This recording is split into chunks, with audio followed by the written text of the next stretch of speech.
Now let's get into the game everybody wants to know about. And really what they want to know about is Penn State football playing FIU. FIU is also there. So we're going to talk about what the Golden Panthers, I think they are, bring to the table. I've watched their film, broke down some of the things over at BlueWhiteIllustrated.com. We have our predictions, which are out this morning. We're going to give our 3 predictions here, but you can go check out the full article again over on the site. So who wants to start when it comes to FIU? And Fitz, do you want to give us your overview of what you're expecting from Penn State? This is the problem, is in games like this, we're trying not to disrespect the opponent, but everyone's interested in what Penn State does, and then it becomes, hey, here's what you did wrong last week when you won 46-11. So what we're talking about here is, hey, where are the things that we think that maybe they can improve, understanding that they had a pretty good start to the season? So that super long preamble and all that stuff aside, Fitz, what are you thinking about this game? Sorry, I'm trying to hype us. I got me on here, and I'm just trying to figure all this stuff out. No, I'm confident in Penn State's ability to win this football game. I think we're going to see some strides. I mean, you always talk about that leap from week 1 to week 2. Specifically, I'm looking at the defensive line.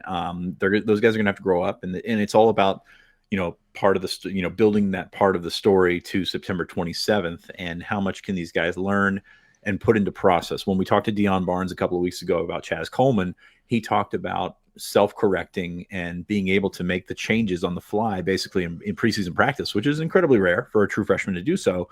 How do you do that with tape? How do you do that with, excuse me, how do you do that with the tools that you have in such a quick turnaround time? I'm excited to see guys like Jalen Harvey, guys like Chaz Coleman, Yvonne Kemaju did some really nice things as well. So I think you see kind of that build up and that kind of learning on the fly, which I think is really fascinating to take a big picture look at it. But as we were talking about in the chat a little bit earlier, is you're looking at a process here. You're not looking at the finality of the product in 2025. Yeah. You're looking at a process, and I think we continue to see that from the levels of the defense, from the front 4 to the linebackers, and then from the linebackers to the rest of the back 7. Like, you got tiers and chunks that need to work together and eventually bring out the best version of themselves. So looking forward to that. But defense is easy, right? That's why I go to the defensive field on Wednesdays during practice. The offense is something that looked really efficient last week. Drew Aller was really efficient. You got some efficiency from those receivers. Can they go bigger this week? I mean, you watch the Bethune-Cookman game with the FIU Bethune-Cookman game, and that's a defense that's going to have some holes in it. There are going to be some blown coverages. There are going to be some miscommunications. Yep. How does Penn State sort of step on the throat, take advantage of them, hit some more big plays, get more aggressive going down the field, and things of that nature is really what I'm looking for here. So another tune-up, another situation where Penn State should be able to put points on the board. And, hey, they put 46 points on the board while kicking 4 field goals last week. You do the math, like the retroactive math, and it's like, man, it's pretty good. Like that's the game that should have been in the 50s, and Penn State, no reason other than found themselves in the 40s. 52-6 this week, if we're doing the predictions right now. I think that Penn State's going to, have a pretty good time of it and be similar to next week. I'm not sure that FIU's defense is as physical and is as schematically efficient as Nevada was last week. Nevada, not terrible in terms of what you're looking at in the Mountain West. They're going to win some games. FIU, it's going to be hit and miss for them this year, I think. So, they got quite a build on their hands, and we said it about Nevada as well. Coaches at that level, you don't know what you're going to get, and preseason polls and things like that for anything Group of 5, and even like the Big 12 showed last year, even in the Power 5, are pretty different now, since the transfer portal has changed so many rosters fundamentally. Ryan, do me a favor. Give me your score first, and then give me what you're looking for this particular game. 56-7. Last week I was saying play the over, which I got lucky there because Nevada scored late. But this one I do think Penn State covers. I think we're going to see at the end of the year Nevada was a better team than FIU. I see a lot of mistakes with FIU's offensive and defensive lines. I thought that was something that kind of grabbed my attention. Don't get me wrong, I did not watch a lot of the Bethune-Cookman game, and of course I'm getting a phone call. All right, sorry.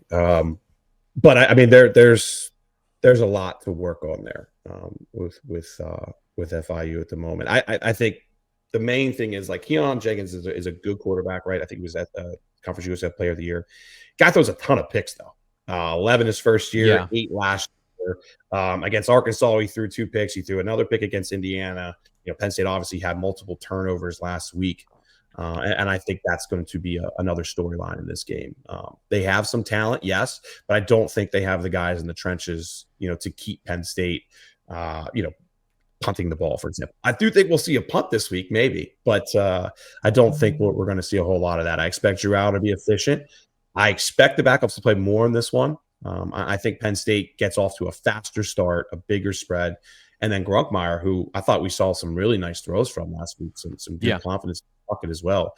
Look for him and the backups to take their opportunity and put up another touchdown or 2 late. So I like this one for Penn State to cover. Last week I liked the over. I didn't really like the cover. I thought that was kind of risky. It's kind of surprising to me that 41.5. What I think last week it ended at 43. A little bit of a bigger number. I just think Nevada looks like a better team than FIU, which is why I feel better about the cover this week. Yeah. There's a couple things I want to follow up on watching that secondary and then kind of trying to trace their lineage. Now, the head coach came from Manny Diaz's staff, but is kind of an offensive guy. The defense coordinator is from North Carolina, from UNC. And, he was not there because I believe the staff was there last year as well. The 2024 defense from North Carolina, historically not good. And I see a lot of the similar problems with this defense. They just try to do too much. They try to do a lot of, I would even say NFL level or really high level college football things. Let's take an example of they struggle with communication on jet motions and motion in general. If you have a guy moving across the formation in empty and you leave 3 players on the backside, they are now useless dead players in the scheme. Like, yes, you need to have the quarterback run game kind of like buttoned up on that side. But if the team motions into a 4-by-1 set and you've got all that green grass on the other side and your linebackers stay in the box, what are you doing? Like, why are you not communicating? Why are you not adapting to what the offense is doing? Trying to run inverted coverages, which is not as difficult anymore as a lot of teams will talk about. I've emphasized that over the years with whether it was Tom Allen or whether it was Jim Knowles or some of the kind of more exotic coverages. That's becoming kind of standard now of taking guys from odd locations and then moving them into unexpected places.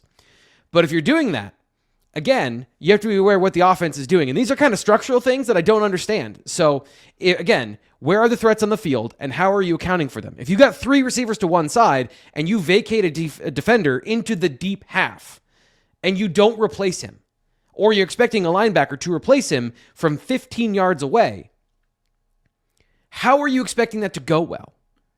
So the things they're trying to do, I feel like, are very advanced. And I respect that they want to do a lot of things and do a lot of things well. James Franklin has talked about how this is a multiple defense and a multiple offense. At a certain point, you are doing too much if your guys can't handle it. And that's what we saw against Bethune-Cookman, was that there were a lot of mental busts, especially in the secondary. I'd pick like 4 coverages and get really good at those. And that might even be too much. Like, pick a family and try to work from there. James Franklin talked about how he expects there to be changes from what they did against that team to what they do against Penn State. Maybe they do that. And they play soft coverages and they do a little bit less and try to be better at it to not give up big plays. If that's the case, guys, I still think Penn State needs to get a couple explosive plays here because given the communication issues they had last week, I can't imagine everything's going to be fixed.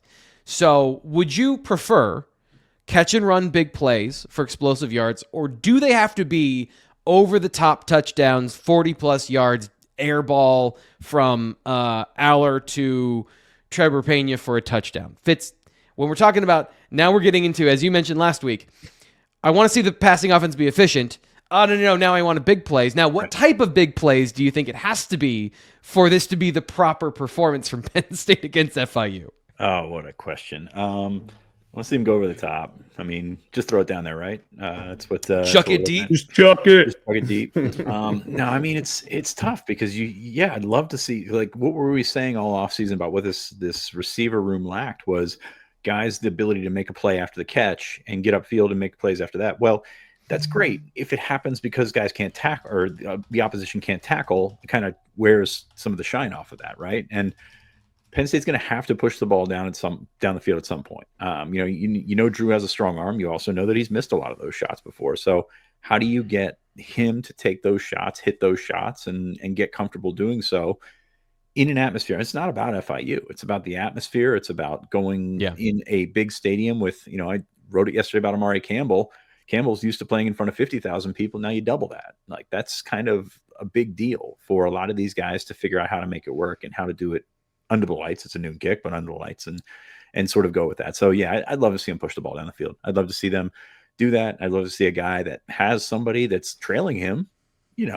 I'm not looking for a busted coverage guy. Amari's running 20 yards beyond anybody. I'm looking for somebody to make a play down the field and for Drew to feel comfortable enough to throw that ball. And that's kind of been his holdup is, oh, there's a guy there. Yeah, he might be open, he might not be. I'm just gonna, figure out what I can do take the safe the safe one that I know is going to complete, and kind of taking the safe route over some of those shot plays. And I asked James Franklin about that, and he said, like, it's a little bit of both, of trying to take the shots and also calling the shots to go for. I don't think interception doesn't end this game. Yeah. I mean, an interception doesn't end this game or fundamentally change this game, I think. So especially when it's 40, 50 yards down the field. So, and no, I don't want to see Gabe this week. I want to see less punting than we saw last week, which is 0. So, yeah.